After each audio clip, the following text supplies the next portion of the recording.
უფასო სამედიცინო გამოკვლევები რუსული აგრესიის შედეგად დაზარალებული პაციენტებისათვის. აგვანტე ჯგუფში შემავალი კლინიკების ექიმები 11 აგვისტოს გორში ჩავლენ და მოსახლეობის სამედიცინო შემოწმების აქციას ჩაუტარებენ. აგვანტე ჯგუფში ქვეყნის სამკვანი კლინიკები შედის, მათ შორის არის იაშვილის სახელობის ბავშვთა საავადმყოფო, პედიატრიის ინსტიტუტი, ალერგოლოგიის ინსტიტუტი, კლინიკა ახალი სიცოცხლე და ბათუმის რესპუბლიკური საავადმყოფო.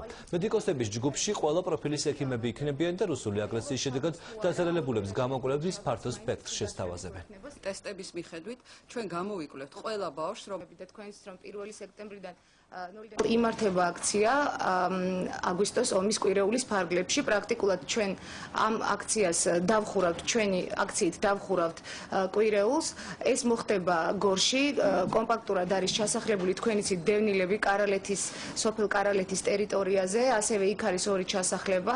საკმაოდ დიდი რაოდენობით არის სამწუხაროდ მოსახლეობა და ხვალ ჩვენ მივემგზავრებით გორში, იქნებიან პედიატრები და ყველა პროფილის ექიმები, რომლებიც 0-დან 18 წლამდე ბავშვების გასინჯვას მოახდენენ. ნებისმიერი სტრესული სიტუაცია ყველაზე მეტად როგორც წესი აისახება ბავშვებზე და ქალებზე და სწორედ ძალიან ხშირად მოქმედებს არა მარტო ჯანმრთელობის მდგომარეობაზე, არამედ მათ განვითარებაზე და ხშირ შემთხვევაში ქცევაზე. სწორედ ამიტომ მოცემული პროგრამის ფარგლებში და ამ გასინჯვების დროს ჩვენ შევეხებით არა მხოლოდ ბავშვთა ჯანმრთელობის მდგომარეობის შეფასებას, არა მხოლოდ ქალების ჯანმრთელობის მდგომარეობის შეფასებას, არამედ აგრეთვე გამოვიკვლევთ ბავშვთა განვითარებას.